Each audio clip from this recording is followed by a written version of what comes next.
Salut! J'aimerais faire une vidéo supplémentaire sur ce fameux sentiment de...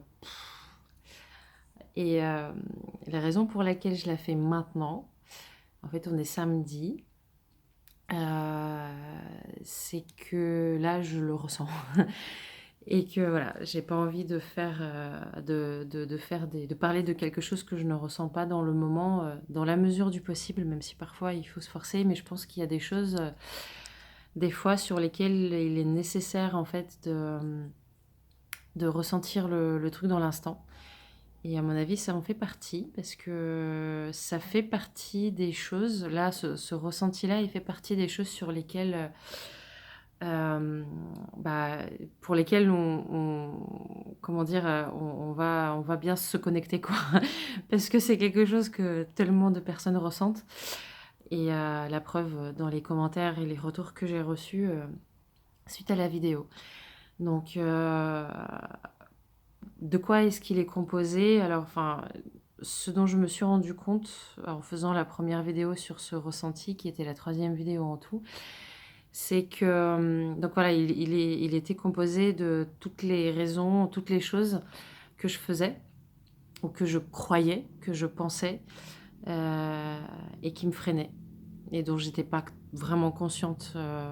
C'est comme, j'aime bien, il y a quelqu'un qui a donné un super exemple. En fait, il a dit quand vous avez une chanson que, par exemple, que vos enfants ou votre conjoint met tout le temps, tout le temps, tout le temps, et au début ça vous énerve, mais en fait, à un moment donné, vous êtes comme immunisé, quoi. À ça, vous ne l'entendez même quasiment plus. Mais c'est un peu pareil avec ces ressentis, on se les construit au fil des ans, au fil des années, pardon, au fil du temps, et on se rend même plus compte à un moment donné qu'au fond de nous, on a un sentiment de colère, on a un sentiment d'injustice, un sentiment de tristesse. On s'en rend pas compte en fait, et on les oublie parce que c'est un fond constant qui, au bout d'un moment, bah, finit par prendre les décisions à notre place. Et je m'en suis rendu compte assez rapidement, parce que c'est ressorti au bout de quelques jours sous forme d'émotions très très fortes, mais vraiment très très fortes. Et ce qui était bizarre pour moi, c'est que ça ne me freinait pas, enfin ça me freinait sur l'instant, mais ça ne m'arrêtait pas, ça me donnait pas envie d'arrêter tout ce que j'avais commencé à mettre en place, et bien au contraire, parce que il y avait comme une espèce de clarté sur les raisons de ces émotions. Et bah là, donc quasiment 3 semaines plus tard, j'ai encore, donc les émotions sont moins fortes, pardon, elles se sont atténuées, mais il y a encore ce ressenti de j'ai pas envie de faire quoi que ce soit. Je me suis fait un planning pour la journée, mais j'ai pas envie de le tenir. Comment est-ce que je fais pour me motiver? Qu'est-ce que je fais pour démarrer? Et puis parfois, je me pose même pas toutes ces questions. C'est juste, j'ai juste envie d'être là, d'être assise, de traîner sur Facebook, de traîner sur les réseaux, et de pas faire grand-chose en fait. Je trouve toutes les raisons possibles pour ne pas me mettre à faire ce que je m'étais promis de faire. Et là, en l'occurrence, il faut absolument que je fasse quelque chose aujourd'hui, sur quoi je procrastine depuis un bout de temps, donc il faut. Et voilà, et depuis environ 1 ou 2 heures, bah, je suis dans cet état et je ne sais pas pourquoi. La différence avec avant, et avant, c'est avant les 3 semaines où j'ai mis en place des choses, c'est que je m'en rends compte en fait. Et ce sentiment, maintenant, il me dérange. Et ça, je trouve que c'est vraiment super, parce que même si la prise de conscience fait un peu mal, on se dit, mais bah ouais, je suis obligée de regarder la chose en face, mais au moins j'en prends conscience, et au moins je peux vraiment agir dessus, je peux faire quelque chose.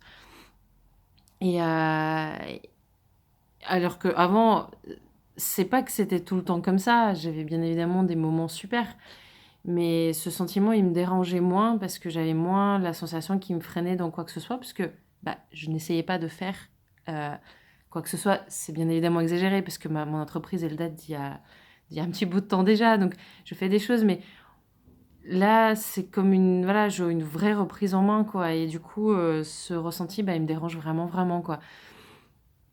Et donc voilà, il est fait de j'ai pas envie, il est fait de parfois même des pensées comme ouais, enfin, ouais, ça va, je peux reprendre lundi, c'est pas grave. Et puis là, Là, en fait, enfin, pour qui je me prends un peu parfois, mais je sais pas, on a vécu très bien jusqu'à maintenant comme ça, alors pourquoi est-ce que je ferais les choses maintenant? C'est pas des pensées qui sont forcément conscientes. J'en prends conscience, mais c'est une volonté d'en prendre conscience. D'ailleurs, ça fait partie des choses que j'écris dans mon journal, c'est j'ai envie d'avoir plus de discernement sur mes pensées, sur mes ressentis.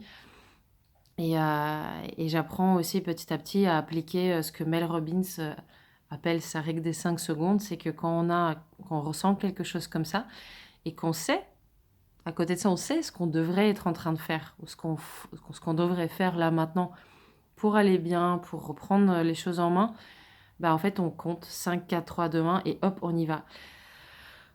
Je fais partie des gens et je pense que c'est la grande majorité en réalité ou pas. Franchement, je sais pas. Je sais que parmi les atypiques, il y en a. Avant de pouvoir appliquer cette règle à soi ou en tout cas suivant les circonstances ou suivant les sujets sur lesquels on l'applique, bah, il y a des sujets sur lesquels, c'est un peu plus compliqué de se dire juste: «Allez 5, 4, 3, 2, 1 et j'y vais». En fait, j'ai besoin de comprendre. J'ai besoin d'aller en profondeur dans mes états pour comprendre pourquoi je me sens comme ça. Et là, il y a plein d'autres outils.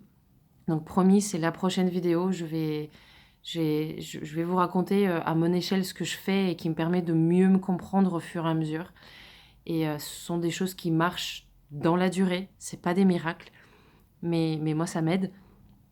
Et, euh, et donc voilà, là, je suis en plein dans mon ressenti de... j'espère que faire cette vidéo, ça fait partie des choses qui aident énormément. C'est l'engagement pris auprès de moi-même pour poster ça, auprès de certaines personnes qui du coup suivent. En fait, il y en a pas beaucoup, mais elles suivent et ça me touche énormément et ça m'engage. Mais voilà, en tout cas, ce ressenti de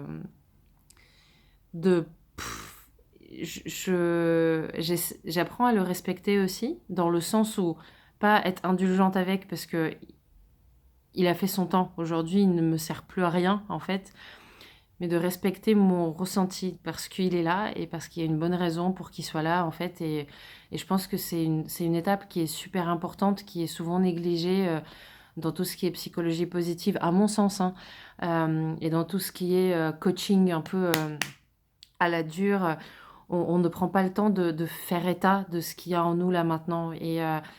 Et autant il faut pas rester dans ces ressentis longtemps parce qu'ils nous freinent réellement, autant il faut s'arrêter 2 secondes, je pense, et se rendre compte: «OK, c'est quoi que je ressens et comment je le ressens et quelles sont les pensées qui sont associées, quelles sont les émotions qui sont associées, qu'est-ce que je ressens dans mon corps qui est associé à ça?»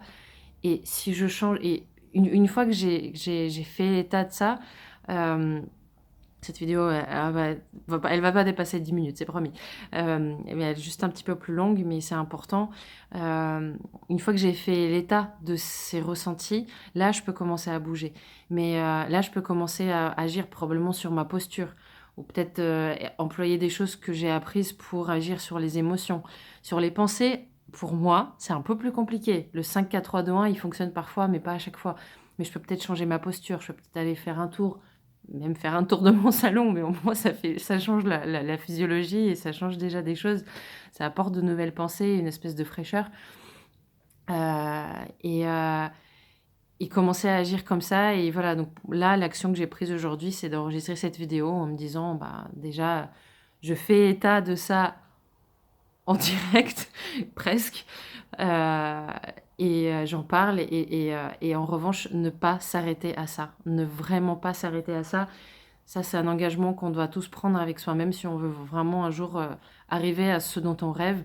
C'est OK, les ressentis sont là, mais ils ne me disent pas la vérité sur qui je suis, ils ne me disent pas la vérité sur ce qu'il faut faire. Ils me disent juste la vérité sur mon instant présent, mais cet instant-là, il n'est pas obligé de durer plus que ça.